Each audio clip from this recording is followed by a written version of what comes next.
Okay, I think I'm live. And I know I didn't. Oh, once I get going in this video, of course, you'll be like, wonder why I did this live. More or less a test because I wanted to post a video, but also just review because YouTube's got a new way of doing stuff live, so I'm kind of getting used to that. But anyways, yeah. Title of the video: How to Research. So, from what I've seen, as far as people I've come across in person, YouTubers who posted videos, even those who are fairly decent at research to a degree, and then all of the comments, all the social media, any platform, Facebook, Twitter, Telegram. Oh my goodness. It is rare. It's like, it feels like 1 in 1,000, 1 in every 1,000 people, maybe 2 in every 1,000 people actually knows how to research. And even among that group, so many researchers, they don't take things to their full logical conclusion. They don't do enough research. They don't give enough time. They don't gather enough perspective, evidence, don't know how to study the evidence, don't know the difference between objectivity and subjectivity, key things. So I'll be going over some of this. But yeah, mostly just wanted to just post and lay out how I study and see things, but also simultaneously, it can be a knowledge base for because what I'm trying to say is this isn't just my opinion. I'm going to be stating a lot of things that are objective facts. You can look these up anywhere such things are stated and verify that what I'm saying is true. Whereas there will be some things, I'll try to point them out where it's just my opinion thrown in there for whatever it's worth. But as much as I can, I'm going to try to reiterate, here's the facts. Here's what you're supposed to do. Here's the best way that I know of to do research. And I'm sure there are other methods of research out there that I'm not familiar with, not aware of, may even be methodologies, or the fancy term is a heuristic mental way of doing things. There might be an entire heuristic out there that exists of how to do study and research that it's way better than mine that I don't know about. So, and that caveat's just because I don't know. I don't know. As a mortal human being, I am limited in my knowledge. Even though, comparatively speaking, I might have more knowledge than the average person, I still don't even know 1% of all the knowledge in the universe. Goodness gracious, it's probably like 0.0023. I don't know. Anyways, what I do know, I know it can help people because so many just don't know. So here we go. Let's get into it. Researching. Most people understand that research means gathering facts. And that's true. That is your basis, your starting point. Gathering facts should definitely be what you're going for, what you're trying to do when you start your research. I think most people understand that. Definitely researchers get that. Fact-finding mission is number one. That's where you begin. And a good number of those people understand that you kind of what your first goal is, because there's steps to research, or there should be. But most researchers recognize, okay, your first goal is gathering information, organizing it into evidence. Figure out what's evidence, what constitutes evidence. So that's your first step. And this is where a lot of researchers fail. Even some good ones who gather a lot of really good information and organize it really well, and they might even apply some really good logic to the evidence they find. But they stop there. They stop short of going beyond, and we'll get to what beyond is. Gathering evidence is only the beginning. It's the first step. It's a very important step, and that step can take a lot of time, especially if you're very studious, or if the subject matter you've chosen requires the input of a lot of data, especially if it's something very scientific where you've got to have a whole methodology of recording everything. And I suppose this would be a good point to mention. One of the things, well, there's two big things you want to keep in mind when gathering information. And there's other things you can keep in mind for sure. but I'm just going over two big ones, okay? Context.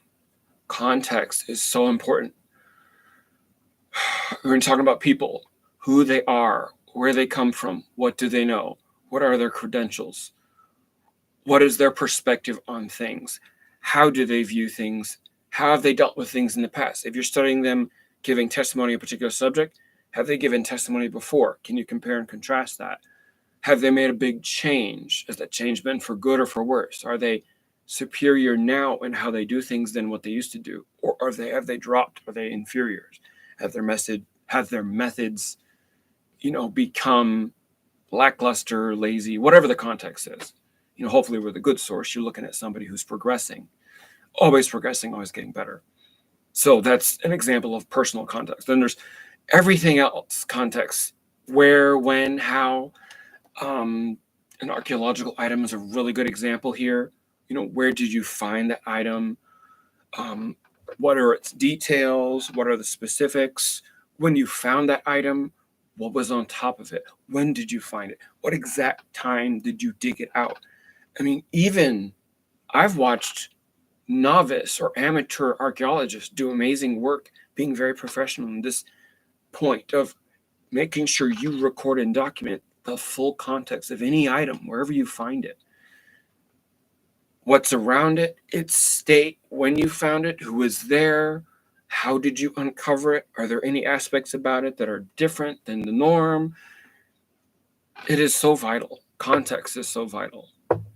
So much evidence can become useless data if you don't have the context. And we could go on and really dig deep into that, but that's better done by others who are more well educated, that are better at being better professionals in the realm of teaching epistemology. Anyways, and that fancy term, by the way, epistemology is the studying of how we humans learn things, the study of information gathering, of knowledge gathering.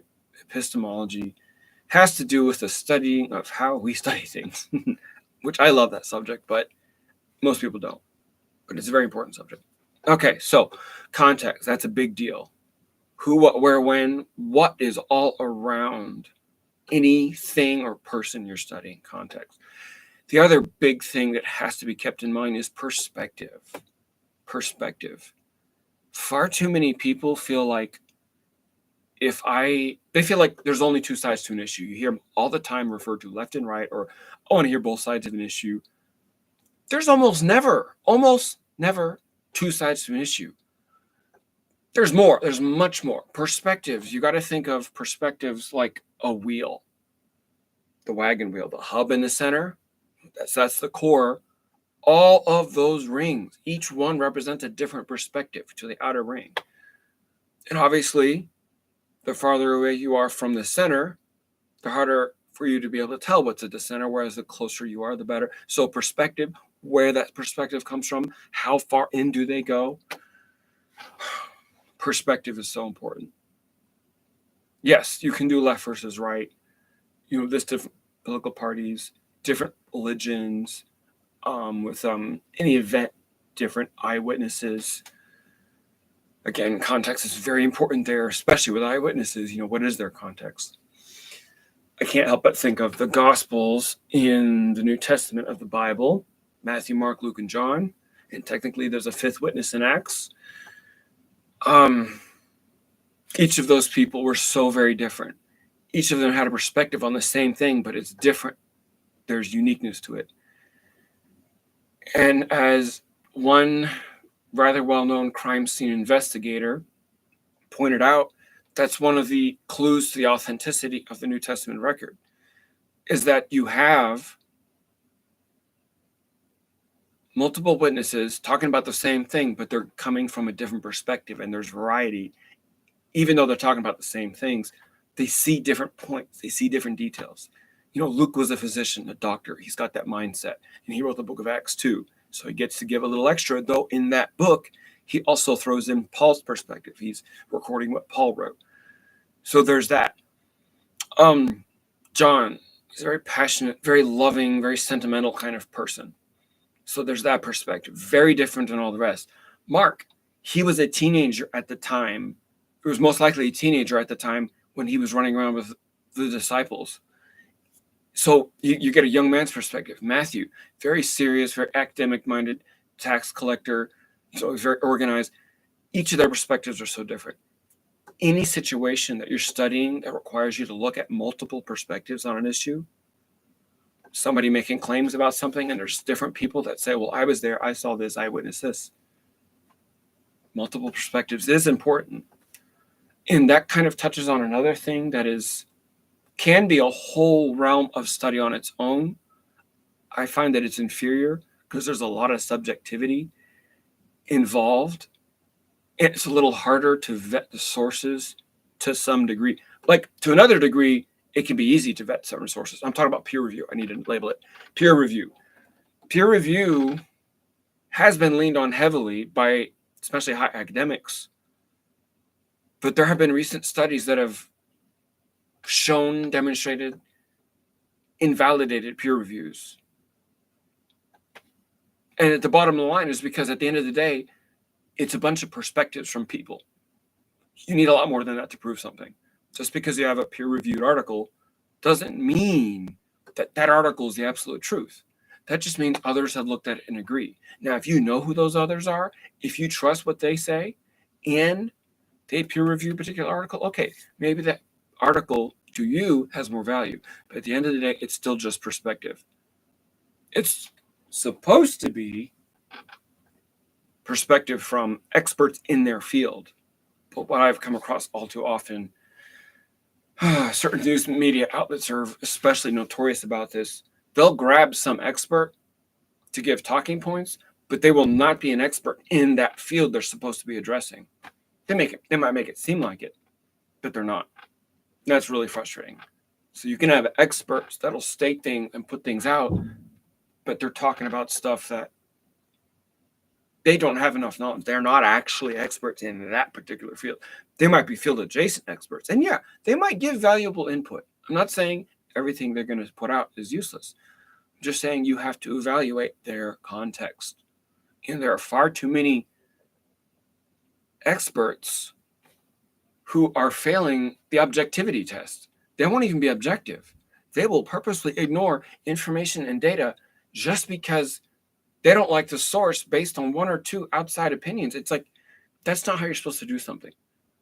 Back to perspective. You're supposed to gather all of it, no matter where it comes from. You vet the sources, you study them, you find out, okay, this is a good source for this reason. That's a bad source for this reason. But even bad sources, even people who have a heavy bias, even people who might not be the best expert eyewitness testimony, they still have their perspective. They still have something to offer. And especially if you're talking about something that's controversial, just because there's mocking or ridicule does not mean you automatically dismiss it. That should never be your prerequisite for dismissing information. Pretty sure it is. It's one of the logical fallacies, appealing to ridicule. It's a logical fallacy. In other words, dismiss it. In fact, if something's being mocked, you might want to look at that something closer because they're ignoring it for subjective reasons. You're not supposed to use subjective reasons when you're trying to find the absolute truth. You're supposed to be objective. Objective. Outside of your mind, what is, what exists. Be objective. And so, of course, the best eyewitnesses are those who are giving objective eyewitness testimony. So, context, perspective, and all of this is still talking about the first level, information, gathering information. And it's a lot of work. Just the gathering of information is a lot of work. I have studies ongoing of a number of subjects in history and politics and theology that I started back around 2010 to 2014 timeframe, and I'm still gathering information. But with as many subjects as possible, especially when I'm studying people and I need to verify and vet sources, I want to go to that next level. What's the next level? The next level, as I understand it, is legal proof. This is what lawyers are trying to do in a court of law, hence the term. So you're taking the evidence and you're figuring out what evidence constitutes legal proof. Here's an easy example of fossil bones in the ground. That's evidence, that's objectively evidence. It exists, it's there. What does it prove? Well, easy logic can demonstrate with easy to attain facts that, okay, these bones prove that something was alive and died. That's legal. That's easily proven. You can go collect the data, study it, verify it. That's bones represent something was once alive, it died. Easy to prove. That's legal proof. But trying to get legal proof on all kind of other things, that's where you have the problem. A lot of evolutionists fail when it comes to the topic of creation science and vetting the Bible. I have my Bible right here. Evolutionists will gather a lot and talk about all of the evidence they've seen to prove evolution, but they forget you haven't gone through the process. If they're being honest, they haven't gone through the process. They're being ignorant. And that's the biggest one, just being ignorant. All that evidence proves nothing. Evidence on its own proves nothing. You have to study it, like the case of the bones, to prove, okay, this constitutes legal proof. The bones idea was easy. You already heard me refer to it. It can be legal proof because it's easy to study that evidence and verify. That's something that's publicly known. Other things, air we breathe, water we drink, we humans need water, we need food, like stuff like that. How to identify men and women. There's a number of things like that. We live, we weren't created yesterday. We've been here for thousands of years. We've got cultures that are thousands of years old. You get the point. So there's a lot of things in life that we can safely assume, even though we haven't studied, but we have access, easy access to all of the information, all of the studies, all of the reasonable, logical conclusions to easily demonstrate that certain things, evidence in life, automatically we can classify them because others, lots of corroboration, easily verifiable, and technically that's jumping to the third level, but we'll get there. But it's easy to prove this is legal proof of this. If you have 4 people, good solid witnesses that all say, I saw that guy kill this person, that constitutes legal proof. You verify these 4 individuals, honest, trustworthy individuals, they all saw it, firsthand eyewitness, they're being objective, legal proof. But yeah, trying to figure out what evidence constitutes legal proof in a lot of areas of life is hard. And I want to get my chart here because shoot, I thought I just had 2. I have 3 or 4.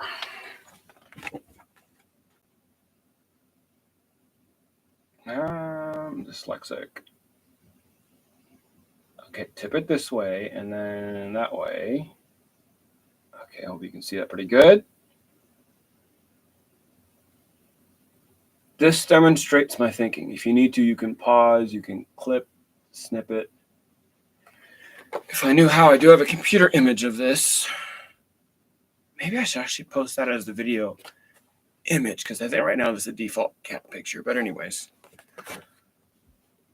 this demonstrates how I gather information. So this is my first level thinking. Everything comes in here. Everything, you're uncertain, you don't know. New information you don't know. As I already demonstrated, there are some things in life we can immediately push over here because we have the information to put us in these categories. Now, nothing should go over here right away. Nothing should. A lot of people do that. A lot of people will throw things in this category that do not belong there. You need to study and research for yourself. You have to. You can use this by assumption. You can get away with that. Again, because it's publicly accessible knowledge. Everybody knows we need air to breathe. Everybody knows. All the easy things. I don't need to go over it again. Unfortunately, people also throw stuff in this category that does not belong. You need to study.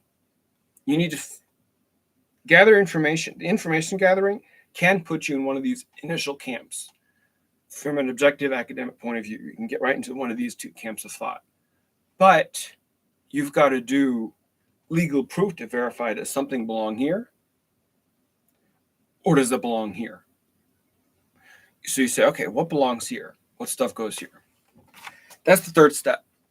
It is rare to find really good, professional, highly educated, knowledgeable researchers that go this far. It's frustrating too, because so many smart people miss out. They don't take evidence into legal proof and then to this third step, empirical data. Too many people will even throw the term around. There is no empirical data that I've ever heard of or seen that proves Darwinian evolution is true.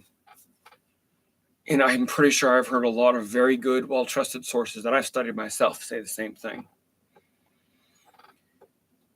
You can find legal proof of microevolution or adaptation or just the gradual, slow change over time, just the basic definition of evolution. That's part of life. Whatever human God created Adam and Eve, we have evolved from that quite a bit. Those humans used to live to be quite old. We don't live that old, or we haven't for a long time, though. Health practices, the standard of living, a lot of things are allowing us humans to live much longer than we used to. And I'm just not remembering. I should probably talk more directly to the mic. It might make it harder to hear if I'm sitting farther away. Whoops. Sorry about that. Anyways, empirical data. So we've already discussed the first step is gathering information, figuring out all the evidence. That's just the first step. Once you've gathered evidence, okay, this is evidence. Then you've got to study and scrutinize, and that's where you should be applying the scientific method. There might be other methods, but just in general, the scientific method is one of the best, if not the best way to study something, to figure out, okay, what evidence constitutes legal proof? What evidence actually proves something? You've got to scrutinize it. You've got to be objective. You've got to remember context. You've got to vet your sources as best you can. And actually, I should have prepared that. Where did I put that? I had a document that went over these things that I actually intended to use in this conversation. I've only just now remembered that I was an idiot and put it somewhere. Is this it? Yes! Thank God. All right. So this is an overview. There's a lot of details here, but at the same time, this is not as... There's so much nuance to any subject. And I'm going to go a little deeper here, but you could go even deeper on a person. But so this is an example. How to vet a source. Personal information. Where were they born? What family did they grow up in? If you can access that. It is a lot easier nowadays to access things, especially on current people. And to some degree, thanks to historical documentation that's now widely distributed and fairly easy to access, you can even get good information on historical figures. But watching as much as you can for any person. Just in general, YouTube, #1 video streaming source on the planet, obviously. Though you're obviously also going to have videos on Facebook, Twitter, all those other platforms. YouTube's the big one. There's also Rumble now, up and coming. There's Odyssey. I think Vimeo is still a thing. And there's other platforms, but YouTube's the best and the biggest. You're probably going to find a video, if not many videos, on the subject you want on YouTube. And even if you don't want the first search, remember, what you type in is important. Not everybody's going to list their video by all of the subjects in it. That's where the tags can be helpful. But you've got to do your own study on YouTube just to find videos on a topic sometimes. You got to dig, because remember, each time you search, there's a lot of videos. It might even, I think it still tells you how many results. And it can be in the thousands. It could be in the hundreds of thousands. It can be in the millions, depending on what you search up. So you have a lot of videos to look for if you're trying to be detailed, specific, you're trying to find the full context, you're trying to get as much information as possible. This is hence why the information or the first step of research can take so long, and why a lot of people don't do it. So yeah, you watch as much as you can. Interviews, podcasts, documentaries. There can be quick clips, of course, and on that topic, of course, you've got TikTok and Snapchat and other things like that, which they have their place. With research, they're not always that useful because they're so small. You don't usually get the context that you need in a small video. Whereas a full-on documentary or interview or podcast or just full-length video that shows from beginning to end the full context of whatever situation, thing you're studying or person, that's very useful. So, but besides just the basic information about them from beginning of their life to now, there's also the information that's more intrinsic to them. How do they present themselves? How do they treat others? What are their preferences? Do they have biases? Sources that admit their bias or that are very blatant about this is my bias. Well, they're not always going to say that, but they're going to be very obvious with their bias. That's good to know. It does not make somebody bad automatically because they have a bias. Everybody's got a bias. It's just built in. There might be some people out there who are really good at being balanced. Those are rare, but those are good, fine. But you don't want only balanced people. You don't need only balanced people. You just need to know what the bias is. That way you can know where they're coming from. It helps you know what perspective they have. And yes, some people are able to take maybe multiple biases, if that's possible. But more often than not, that's going to be a more balanced approach anyways, because they know, okay, this is a bias, so I'm going to look at it and talk about this. I suppose devil's advocate could be an example of that, though I find too many people will jump to that particular bias all too often. They don't fully understand it. They're not using it correctly. So I'm usually annoyed when I hear someone say, let's do devil's advocate. It's like, forget that crap. Just give me different perspectives, multiple perspectives, more than two. If you can get it, you should be able to. Again, if somebody is pushing or presenting an issue like there's only two perspectives on this, I'd be highly suspect. You need to verify for yourself that there's only two, because more than likely there's not. I'm trying to think of one subject off the top of my head that's only two perspectives. You might be able to think of some.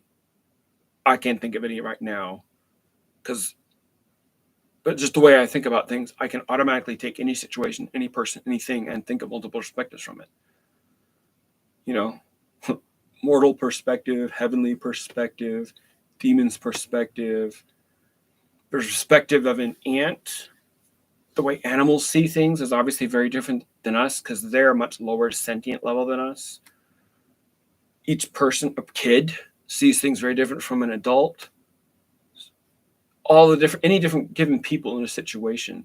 And then time and place, a thing can appear or be in one context, and then when it's moved to a different location, different environment.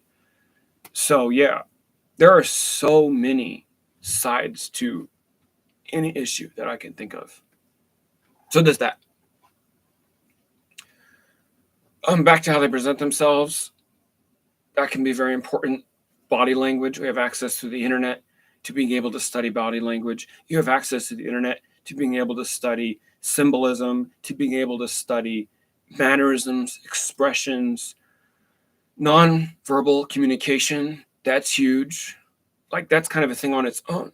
Body language can kind of encompass a lot of these things, but when they're presenting anything, there's hand movements, the way they speak, tone, eye movements, of course, the context of it, mood, environment. There's so many things. But non-verbal language is huge. If I remember from college, what we say are actual words, like what shows up in text. Not even with any emotion. no sound. You have the benefit hearing me of hearing my tone and mood and all of that. When you're texting, aside from putting in emoticons or knowing that person personally and knowing how they're saying it, though that's still an assumption because the person doing text you don't know, you don't have that. Almost all of the nonverbal cues are lost. That is so important to keep in mind in modern communication. Anything written, both in books or in text, in any kind of the social media, if you don't have this, a video, live video at least, you can get a lot from audio, but video lets you see everything. Audio doesn't usually pick up anything on hand movements. Not unless I'm like picking something up, smacking something. Nonverbal cues, nonverbal body language is huge. If words are only 17%, if I'm remembering that correctly, 17%, wow. That leaves everything else to tone and mood and all the emotional parts, the spirit behind something, the meaning, the full context. Back to that again.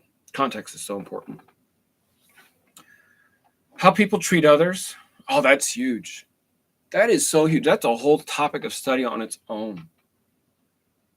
This is actually one of the easy ways to tell that somebody like Donald Trump is a good person and somebody like Hillary Clinton is not. How they treat people. And you got to do a lot of video watching to figure that out, especially paying attention to the details. Because if you're only watching interviews, people portray themselves in a certain way. They're going to act a certain way in an interview. They're going to act a different way in a rally speech. They'll act completely different if they're on the street, minding their own business, being chased by the paparazzi, among family and friends. Like, you catch a person in a different context, they're going to be different. The same person will be a mom at home, a businesswoman at the store, a politician in an interview, maybe a manager at her job, whatever. You get the point. Context, again. But in this case, the different presentations that people give of themselves. One of the benefits of YouTube, live streaming and all that kind of thing, is a whole lot of us humans are allowed to authentically present ourselves. Even if there is some level of portrayal, and like, for instance, what I'm doing, this is very close to me. This is, if you're talking with me in person, you're listening to me, lecture, whatever, this is me. This is what you're going to get. And some people forget that when someone like Trump or any politician or statesperson or news person is on the news and talking and presenting information, they'll do it in a certain way that they will not do in person. And we all, I would hope, can recognize, especially the mainstream news, they kind of talk in a certain way. It's almost kind of funny if you stop and think about it, the way they say things. It's very unusual. There is a whole study, in-depth psychoanalysis on that sort of thing. I won't get into that. I definitely don't know enough to talk about that, but I know it exists. Psychoanalyzing people is absolutely fascinating, but it's also hard because we humans don't even fully understand this muscle, the brain. Last I heard, we understand like 14% of what's going on in the brain. 14%. If that's still true, that's a whole lot. Even if we're up to 20% now, I know, because that was years ago that I remember that number, so it could be more now. But they look at our brains and they see what's going on and they try and map it. And it appears that most people use right around 10 to 12% of the brain matter, like there's something going on in 10 to 12%. And all the rest of that brain matter around the synapses is rarely used, if used at all. It's not like it's empty. It's, picture your brain like a big building. Any large structure is almost never being used 100% of the time because each room has a different function, just like the brain. Each of the synapses and connections have different functions. I could bring up a detail right now. If in the past you ever had some imagination about a pink elephant, me bringing that up, now you're thinking, you're now using that room in your brain. You're now using that synapse connection. You might have not thought of that for years. If we talk about nostalgia in your past and that place you loved as a childhood, or maybe that place you hate and it's detestable, whatever it is, me saying that brings it up. This is an example of using connections and paths in your brains that you're not going to normally use. But certain things bring it up. So it's not like there's necessarily a large chunk of our brain that we're not using. There's just large chunks and portions of our brain that we don't need to use. But that said, and this kind of touches on another subject, but I think it's worth bringing up, especially at this point. And the whole point of this video is to talk about and help teach at least a little on how to use your brain. This is why it's very healthy to do a lot of different things. Bruce Lee, the famous and arguably the best martial artist ever, the king of mixed martial arts. I think he founded mixed martial arts. He advocated exercising the brain in many different ways. And he definitely tried to live up to that, even though he's known for physicality and martial arts and all of that. He would on purpose read and study and meditate and do all these other things to exercise the brain. And the really smart people in the world, they get that. If you look into their lives, you find it, oh, wow, they do a number of different things. They'll not only have a pastime they do for fun, they'll have stuff that they'll enjoy in private, specific TV shows they watch, specific board games they play, certain people they want to talk to, certain books they read. And really with movies and games and books, those three avenues are a huge way to get a lot of variety. Games, for instance. The difference between playing Halo, playing through a Halo game, where you're a first-person shooter kind of thing, and Age of Empires, where you're controlling a nation, building up the buildings and sending armies to war, that kind of thing. So different.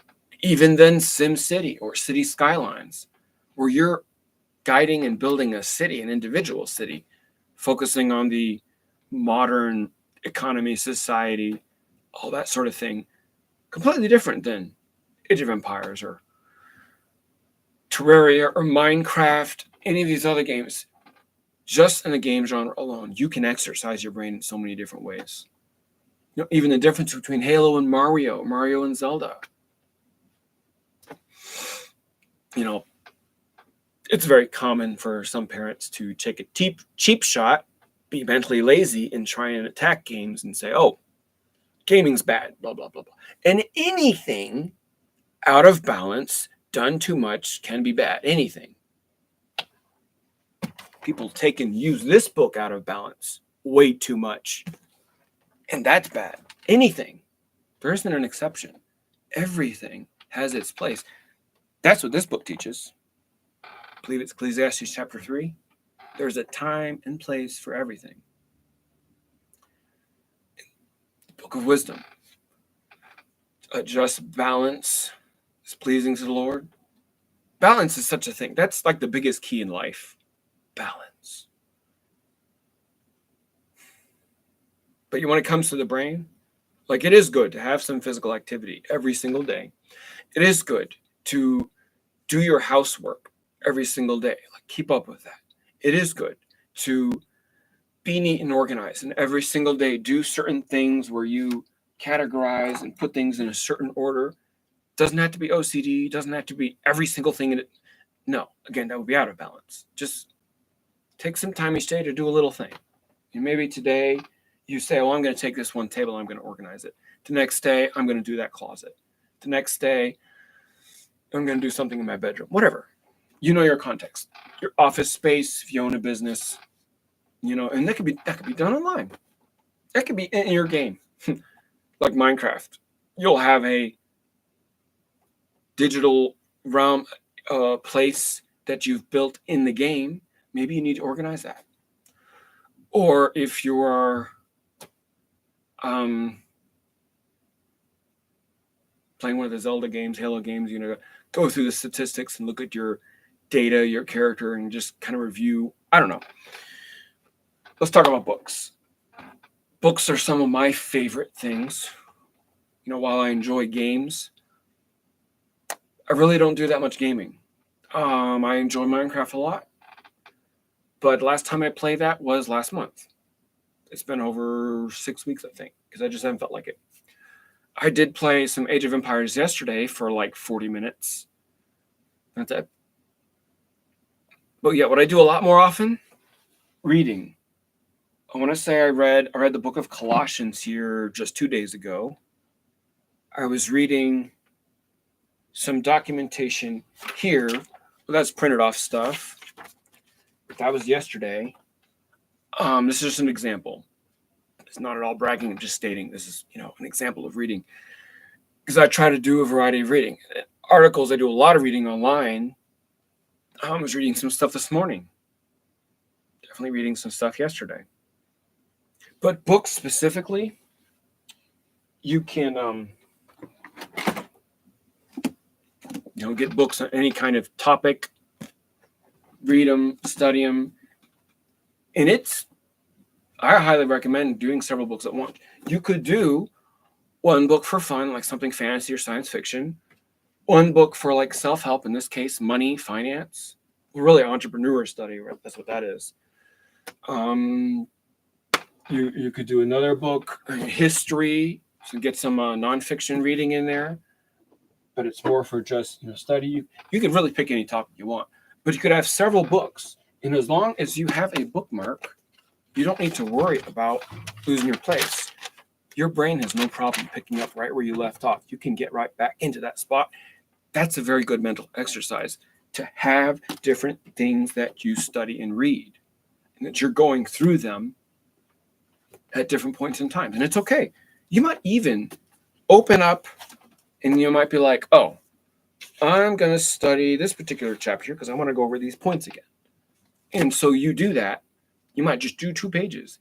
And then you get inspired and you go do something else, or you look something up online. That's fine. You do not have to sit and read through a whole book in a given day or a week or whatever. Do it at your own pace. Especially if you're not someone who enjoys reading, but you know you need to. Just start. Get a chapter done.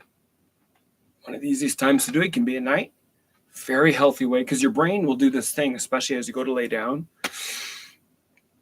As it prepares to do its reset and a rest, it doesn't always, but it can do a review where it goes over things of the day, but also the subconscious will start to charge up.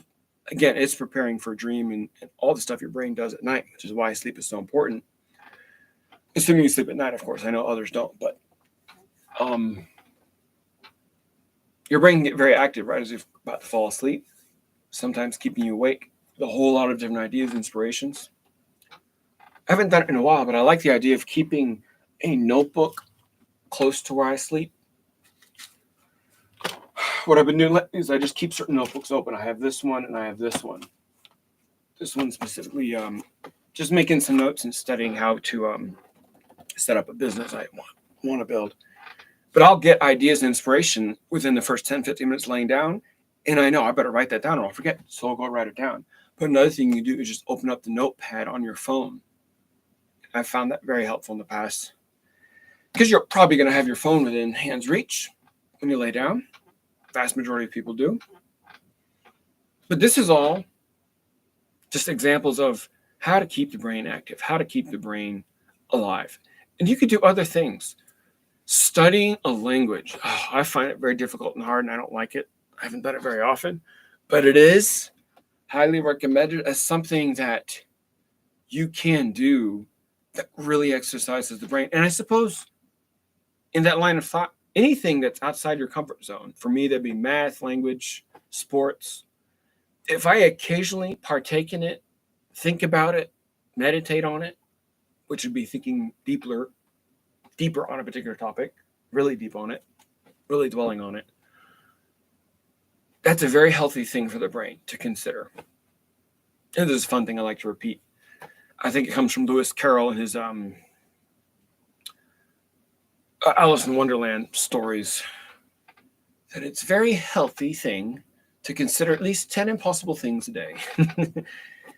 And I definitely don't achieve that every single day, but I love it whenever I do come across impossible things. That's one of the reasons I like to study, And I'm always looking in and trying to figure things out because I like to come across new, challenging, impossible thoughts. Because the information will go in. I got to figure out where does it belong.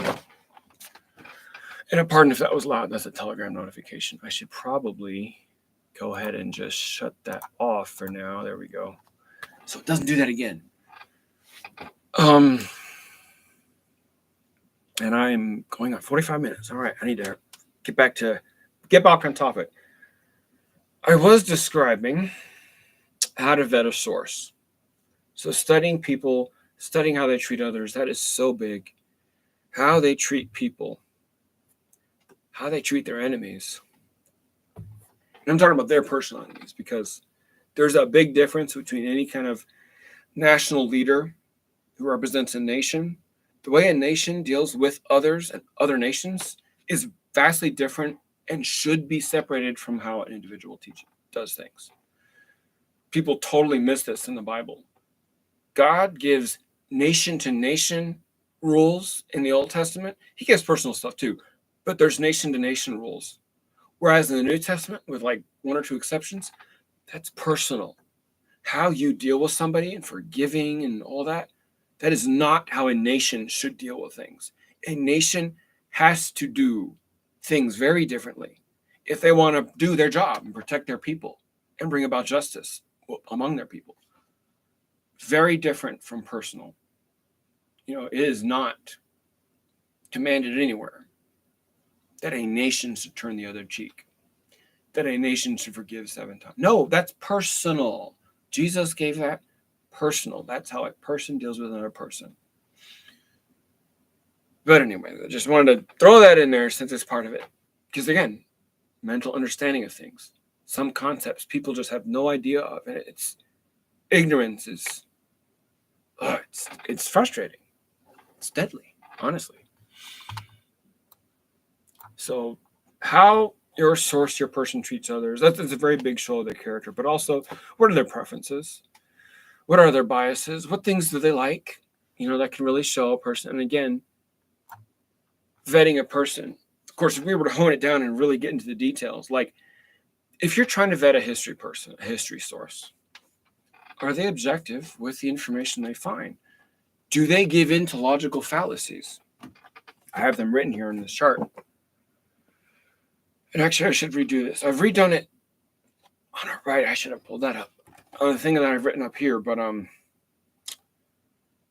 some logical fallacies, the ones I know off the top of my head, what they mean. Assumptions, loaded questions. Well, really just the logical fallacy of assuming something, a presupposition, coming at a situation, especially one you don't know, with the presupposition, that's dangerous. You need to recognize the areas you've not studied, you've not got knowledge in, or you have limited knowledge in, from 1, 2, or 3 handful of people. You say, isn't 4 more good, witness? Yes, again, context is very important. It doesn't matter if you've heard a thing from 4, 5, 6, 7, even 10 people. You don't know if that's true unless you've studied that, unless you happen to know all 5 or all 10 of those people personally, and you can vet their knowledge base on that thing. That's different. The context, again. If you know each one of those people are really good sources, they are experts in that topic, or they are objective, first-hand eyewitnesses of whatever happened, then okay. If they say that thing happened, you know that thing happened because you trust them, you verified them, you can corroborate them objectively. But argument from authority, we kind of just touched on that. Experts in their field, that kind of thing. Argument from ignorance. Using vague words, semantics. Ooh, that's a big one. Semantics. And I definitely fall into this fallacy far too often. It takes a lot of mental work to pay attention and to recognize that, their definition of the word statesman or politician might not be the same as mine. Their definition of the word conservative or liberal may have a completely different meaning than what I have. You have to figure out in context, what does that person mean when they say this word? So that's part of figuring out a person. But yeah, a person's family, a person's friends, they can say a lot about it. I'll refer to Trump again because he's an easy to reference, easy to look up person. Look up what Trump's ex-wives say about him. That's shocking. Most ex-wives do not do that. See what Trump says. He's done it many times in a number of interviews about his ex-wives. Again, probably surprising, especially if you don't know Trump that well or if you have a negative view on him. You might be shocked to hear the positive things he says and the admission of guilt. He admits his guilt when it comes to not taking care of his first two wives. Just throwing that out there. But again, it's a good example of what people say about each other. It's very important. If you, in your research field, in your studies, you already have vetted and you know how, certain sources are the best. Another easy example, King James Bible. If you're a Bible nerd, you really know Bible translation, you understand in the English language, the King James Bible is a superior text because of where it comes from. All of the new versions, even if they have the best translation team or whatever, reference and use the smartest guys, they use the wrong text. The only exception I know about that is the 21st century edition. It's a King James 21st century edition. It's not the new King James, that's different. The 21st century edition did not use the eclectic text, the corrupt text. That's what makes this one so good. It uses the right text, the received text. Masoretic text. That's a whole nother can of worms, but that's just an example of this is the best source. So how do people treat this? When you're trying to get into semantics and studies of words, one of the superior sources to reference is, especially in connection with this, but definitely in connection with history and understanding terminology in English, Webster's 1828 dictionary. I don't have that with me. Also, because there's a website, you can look it up. So I like to have things in person, but there is a Webster's 1828 webpage. But how do people treat, if they reference King James Bible, if they reference Webster's 1828, stuff like that? Wikipedia is rather notorious just because of the way they do things. While they do present a lot of documented facts, and you can go there for basic information, it's highly untrustworthy because it's got a lot of different people that will go on there with bias, and they're professionals and they are experts and they're allowed to post their things because they've got the credentials, but they will post incorrect information. I remember specifically coming across incorrect information that was about the history of the Baptists, and I had the books, several of them, to prove that what they had posted on Wikipedia was factually wrong, just completely wrong, about a certain aspect of 1500s Baptist history. But yeah, that's just how it is. And that can be true of so many different history books. You can grab a history book really on any subject, and you'll probably find flaws and errors. Hey, one of my friends just said a howdy. That's cool. But yeah, just going over how to vet a source personally. Of course, their whole realm of their work, their professionalism. How do they do their work? If you're, trying to figure out a study personally, like how do they do their reference personally? How do they do their work personally? Like if they're a construction worker, how neat and tidy do they do things? I remember coming across some drywall, and I took some pictures of it when he was done because the way the drywall was done, the mud in between the joints of the sheetrock was incredible. It was so pristine, so straight, so even, very perfectly smooth. This is an example of someone who does amazing work. And that's an age-old thing. Craftsmen have always been known for their work. That's how you knew to trust somebody, because they had a high reputation. Like, that guy does really good work. It's only in modern times, and really only in the last half century, that we've gotten into this whole stupid licensing and all this paperwork credentials that really doesn't prove much of anything. What a person does. What's the Bible say? Even a child is known by their doings, which by inference means, of course, adults are known. Even children who are young, they haven't lived long. We know what kind of kids they are, what kind of people they are by their doings. Is more true about adults, way more true. So when it comes to academics, where did they go to school? How did they do in school? Yes, that's one aspect, but there's a whole lot more to that. What do they say about school? Did they enjoy it? Did they complete it? There's a whole lot of successful people that didn't complete school. There's a whole lot of people that have degrees and have completed school, but they either aren't doing much with it, or they're up on their high mighty horse because, oh, I graduated from Ivy League school. But if you're objective of what they say and assess their record and what they do, there'll be some serious flaws. Pride has gotten in the way of objectivity there. So that's why I'm very critical of credentials, because they really don't tell you much of anything. Yes, it's a part of who they are. It can be important. And of course, they can have learned at college. I learned quite a bit at college, but I've learned a lot more outside of college. Of course, I'm a super nerd. I'm an autodidact. I know how to teach myself stuff. And I know most people don't like that. So that is something to consider, to find out what kind of person are they. Do they know how to research and study things outside of the academic box? Because that's really what it is. Each school has their own way of doing things. Each academic institution has their methodology. But you've got to find out, are they stuck in that box still? Or did they use that as a stepping stone to grow even higher in their mental capacity? Because there are people who are brilliant geniuses who know a lot and they have college credentials, and that's a part of their knowledge base. But on its own, that doesn't prove they're a good expert. That doesn't prove they know anything.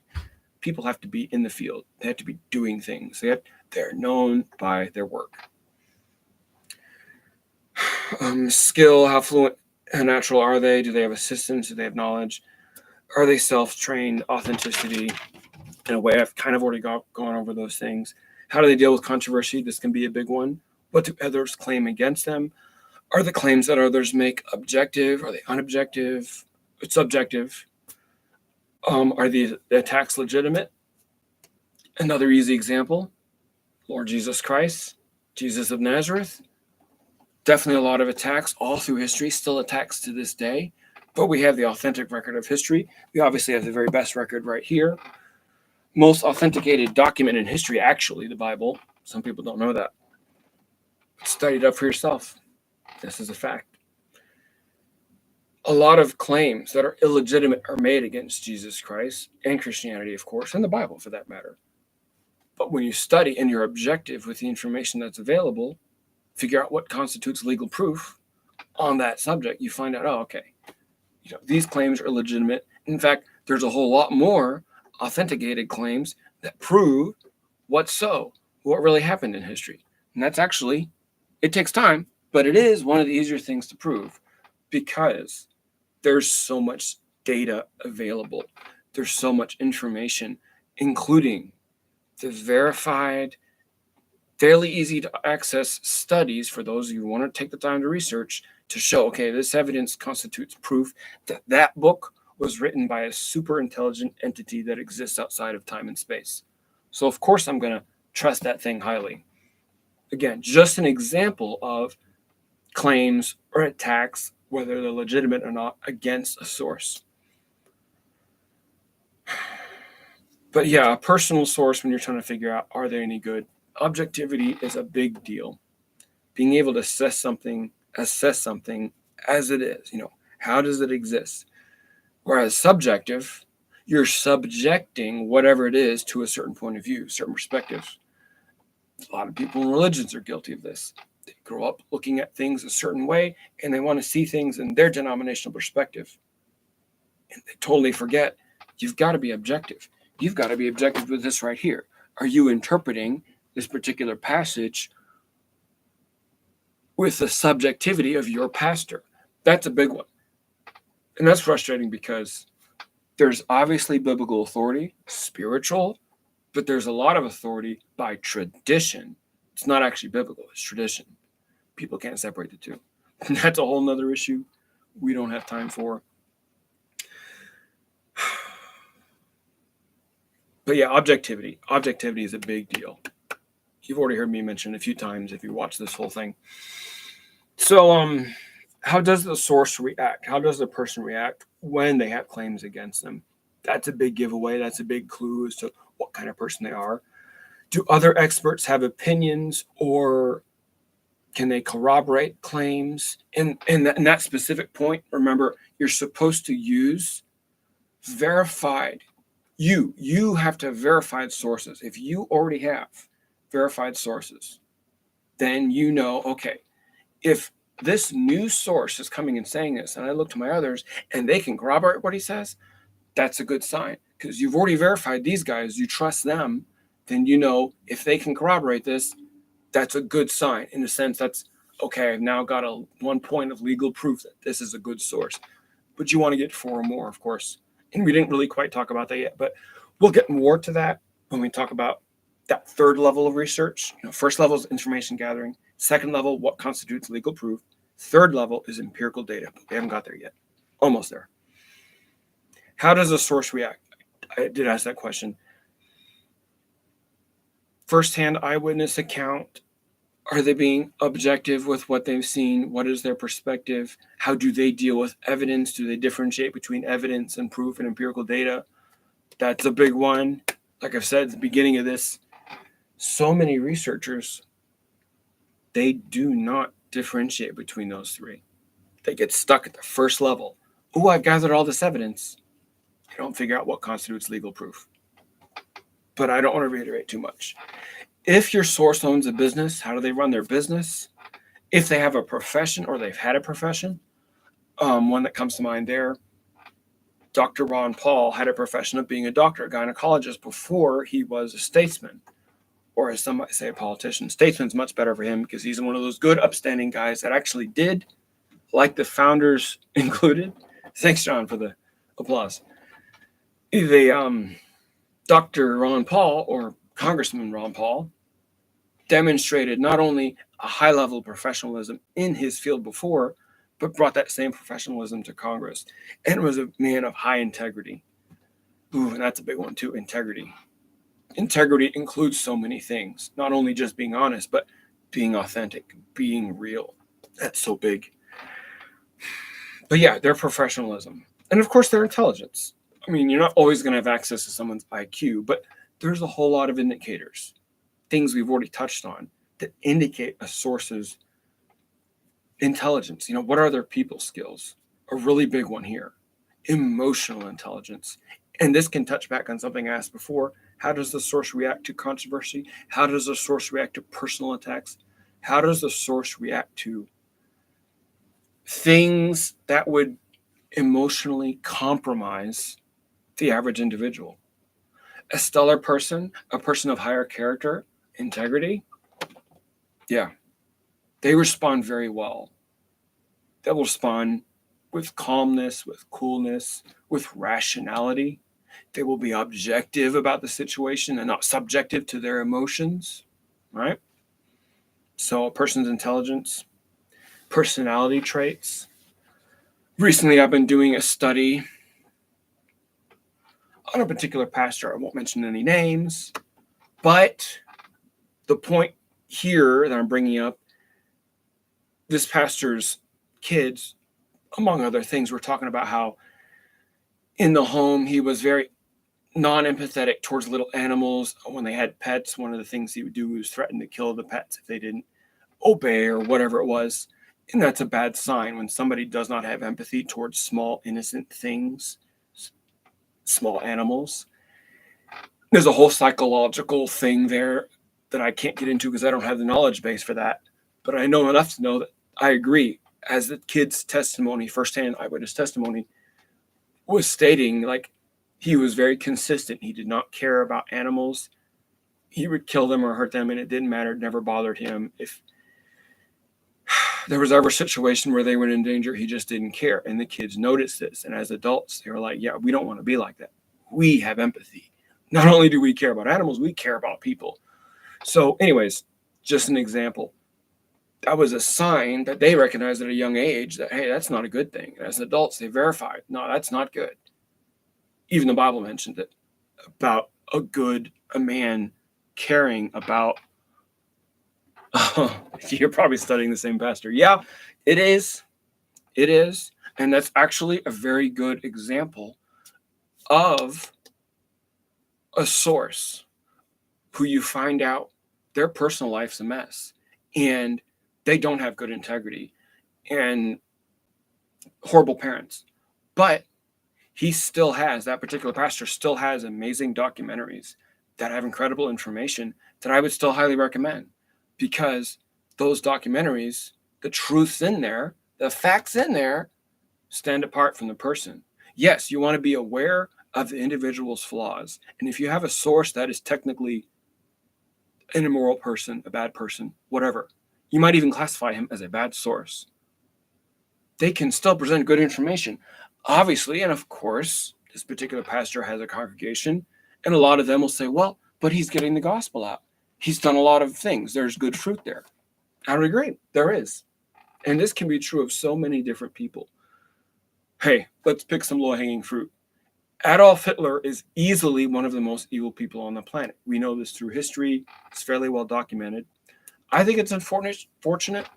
I want to bring up Mao Zedong and Joseph Stalin get a pass so often. To me, it's obvious they are more evil. They brutally murdered and killed way more people than Adolf Hitler ever did. But that's a whole nother subject.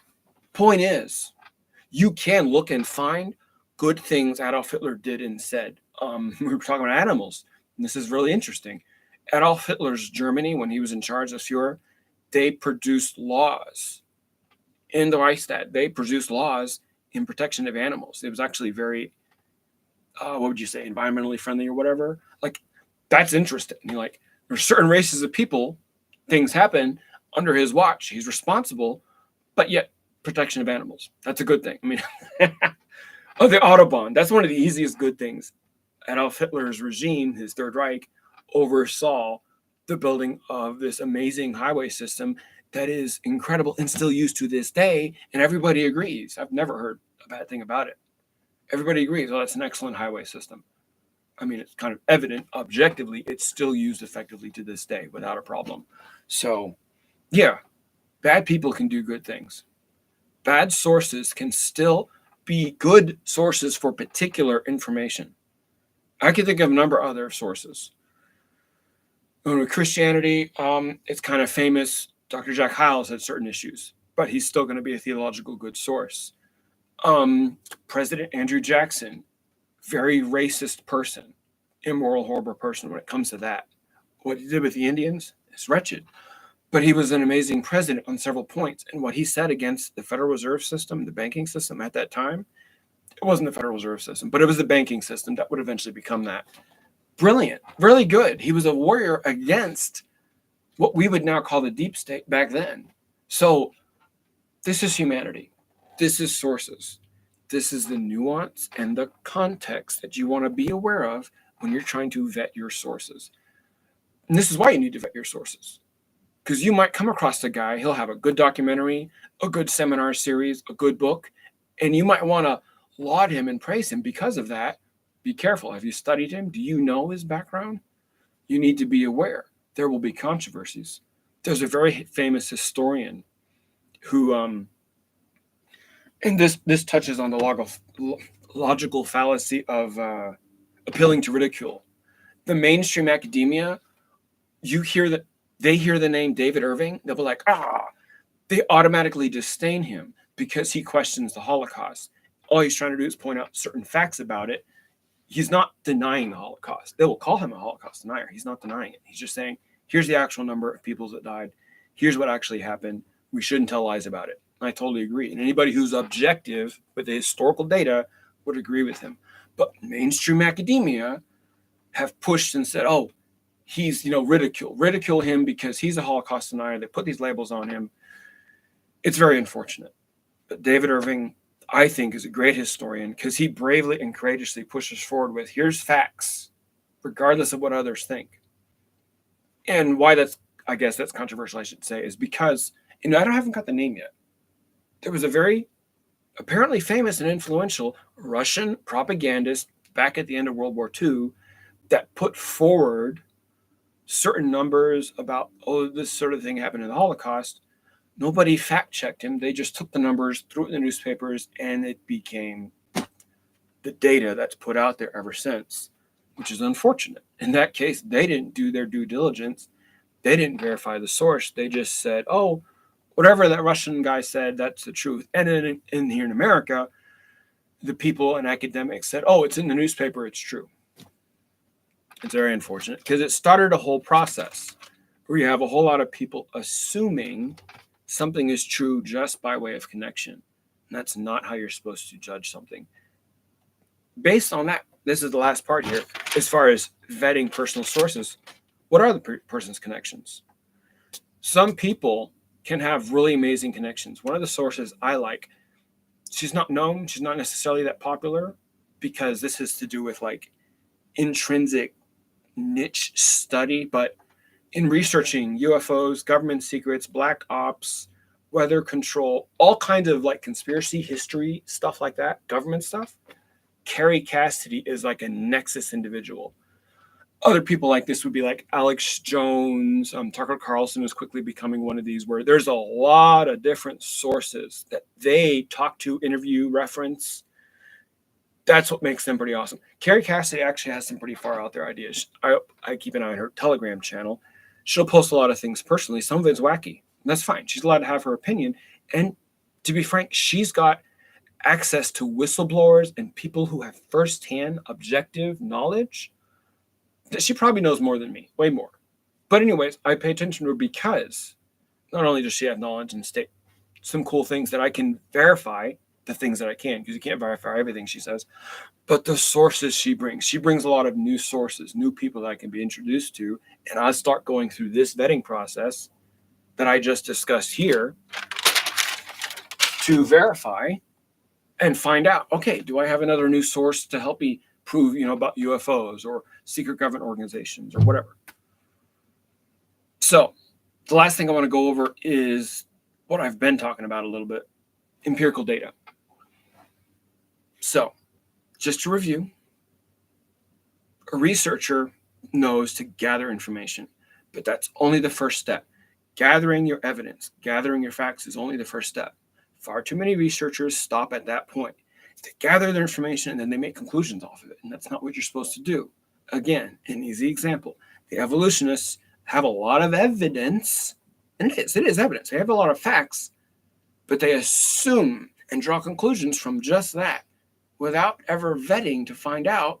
Step number 2, does this evidence constitute legal proof that this is so?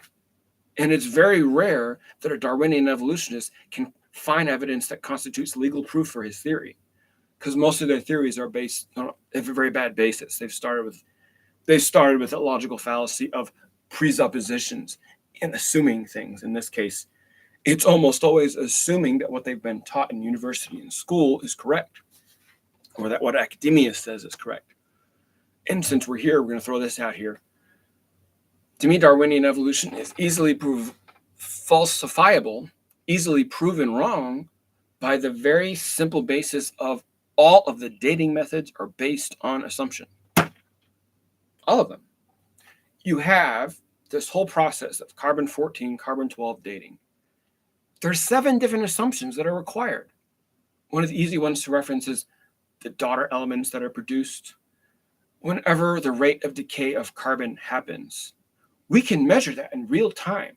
That's real science, the measuring of the rate of decay of carbon in anything that was alive. By the way, carbon dating is used for anything that was alive because all plants and animals, flora and fauna, imbibe and get carbon in the system. It's in the air, it's in what we eat. It's just the way it is. So that's why they use that as a dating system. And when you're trying to date something where when it died, this dog died in 1995, it was buried, we're going to dig it up 10 years later.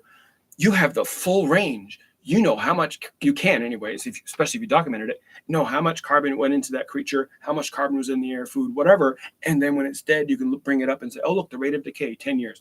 You can verify. So the dating system on its own works if you have all the data. But the Darwinian evolutionists, of course, don't have data going back beyond several thousand years because human society didn't exist past several thousand years. In fact, if we use the Bible, the most authenticated historical document on the planet, as your starting point, it's not far from 6,000 years. The exact number is like 5,880 years right now or something. It's close to that. And it's very interesting that there's a whole lot of other objective science, especially in geology, when it comes to catastrophism, when it comes to erosion rates, the salinity of the oceans, the mass of the sun, the distance of the moon's, rotating, slowly getting away. All this stuff, compounds, size of deserts, coral reefs. There's a lot of evidence that when you apply it and you study it and you scrutinize it, you find out, hey, this constitutes legal proof that the Earth is not millions of years old. Legal proof. So, right there, this throws out the evolutionary arguments. And since I got stuck on carbon-14, some of you are like, well, what about the rocks? Yeah, they use potassium-argon dating. Same problem, same 7 assumptions. They don't know what was going on with the radiation inside the rocks back before. They have no way. And I'm being very generous with some of the things I'm saying.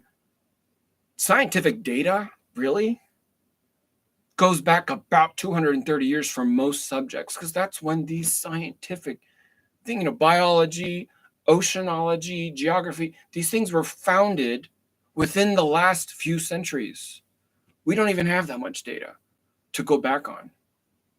So, yes, you can gather thousands of different points of evidence in support of evolution. But when you go to apply yourself and study and scrutinize, it's really hard to find legal proof of anything. And to be a little more specific, they might legally be able to prove specific points. Like they might legally be able to prove, hey, the wolf and the dog evolved from some other form. We all agree. We're pretty sure that's scientifically observable, genetically provable. That's legal proof. That's no problem there. The problem is when they try and say, the slug and the apple had the same genetic ancestor. Where's the legal proof there? They ain't got none. They might be able to bring up all kinds of evidence, but you try and apply the scientific method, you try and be objective with the data, the way a good researcher would be, trying to get to that second level, you're going to come up with some issues. And let's get to it. The final one. I started and kind of got sidetracked. Empirical data. Empirical data. Empirical data is the holy grail. It's the gold standard for a good researcher. If a researcher knows what they're doing, you want empirical data. That's why I, for example, trust this book so much, and why so many of us do who've studied it. Because there are a lot of people who have faith in things they haven't studied. And bless them for that. But you really need to study personally to find out, is this true? In my case, I'm a Christian. Is this book even worth believing in? You bet it is. As I've already stated, I have found objective legal proof and empirical data. What is empirical data? Empirical data is something where you've got a lot of legal proofs all pointing to the same thing, all saying the same thing. Okay, so remember that 3-tier system. All the evidence, you scrutinize, you apply the scientific method to find out what's legal proof. Same thing as in a court of law, legal proof, something that proves something happened. But if you have a whole lot of different points of legal proof that all say the same thing, objectively, consistently, that's empirical data. It's empirical data. There are over 5,000 Greek documents.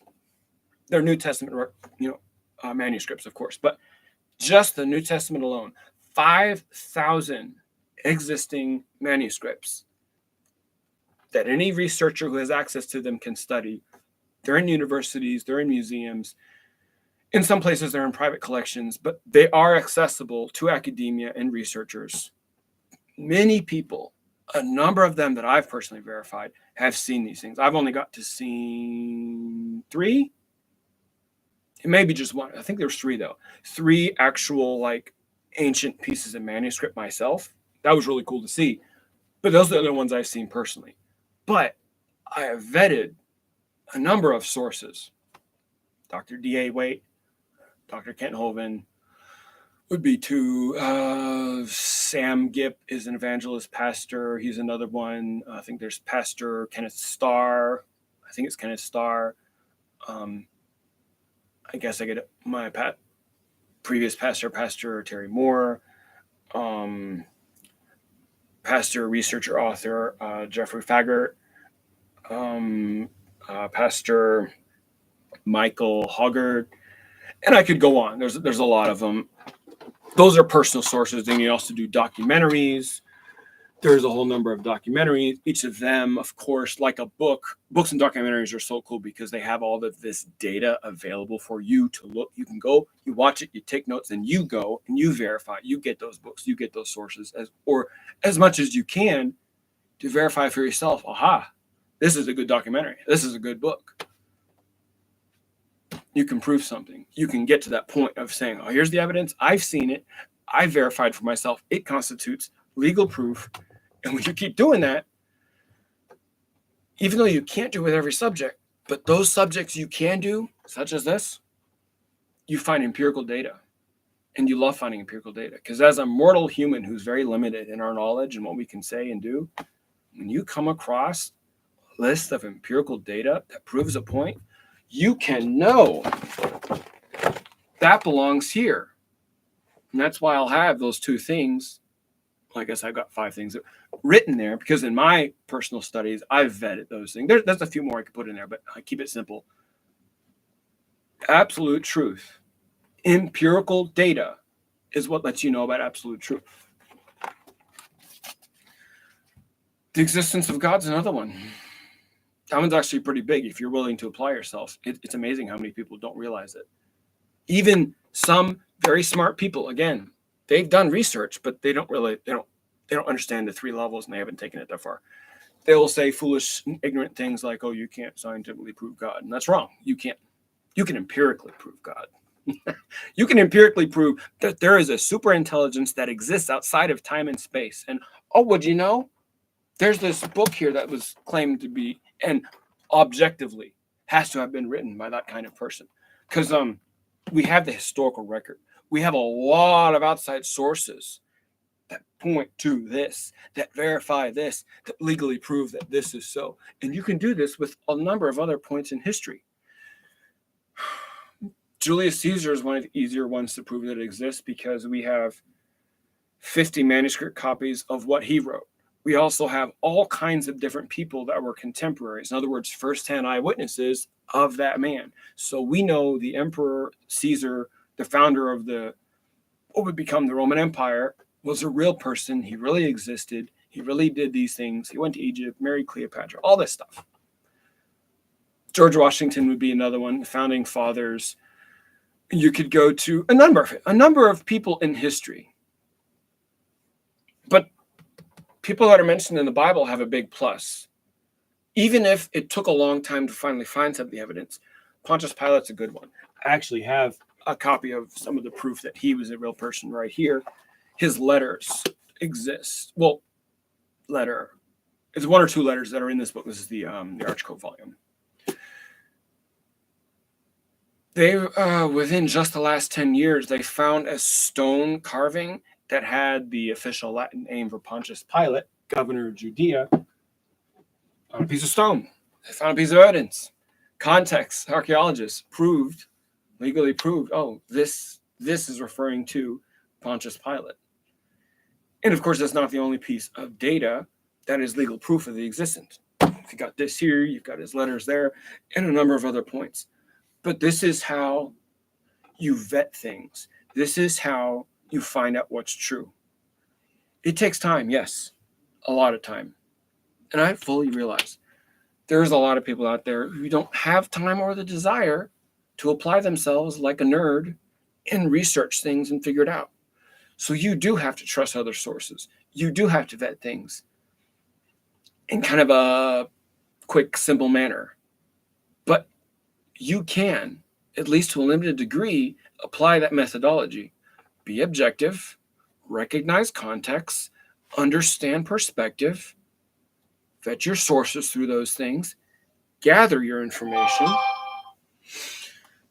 and then try to study as much as you can, because you can do it on certain topics. There's going to be topics that you're interested in. Take advantage of that passion, of that interest, and say, okay, on this thing, I want to study this. I want to find this out. So again, apply those things. Remember to not be subjective. Do not subject your data, your information to a particular point of view, to one perspective. And as I mentioned earlier, don't get stuck in that, oh, there's 2 points of view. There's more than 2 points of view. Get as much of that perspective as possible. Again, think of that wagon wheel. Truth is in the center, all of those different spokes. And this can be most hard for people in religion because they will grow up, honestly, being brainwashed, like, you need to look at things this way. Even if a lot of what they were taught is true, that's not how you do things. You don't look at things one way. You don't trust the Bible because your dad said so or because pastor said so. You don't trust spiritual things just because any one mortal said so. That's not how you verify things. You verify things by multiple points of witness, multiple points of legal proof. You study, you apply the scientific method, which I should probably go over that because I haven't yet. Scientific method.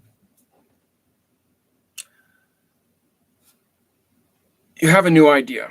And in some ways, that's kind of what this is. Though this scientific method, is it on here? I don't think I wrote it on here. I did not.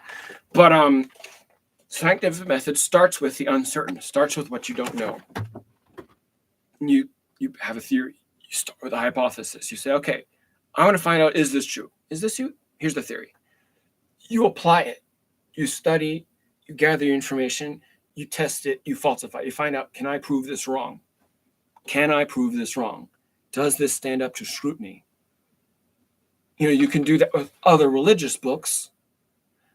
Was it the Bhagavad Gita for the Buddhists, the Book of Mormon for the cult of Christianity, the Mormons, the Catechism for the Roman Catholics, the Quran for the Muslims, stuff like that. None of those books hold up to the scrutiny in the light of study the way this one does. That's why this one's superior. Now, it is interesting. You study those books, there are facts in there. There are truthful things in there. It's very interesting. I don't fully yet know what that means, but there's enough stuff in there that's not true. That's okay. Well, this isn't something inspired by God. The thing inspired by God has never been proven wrong.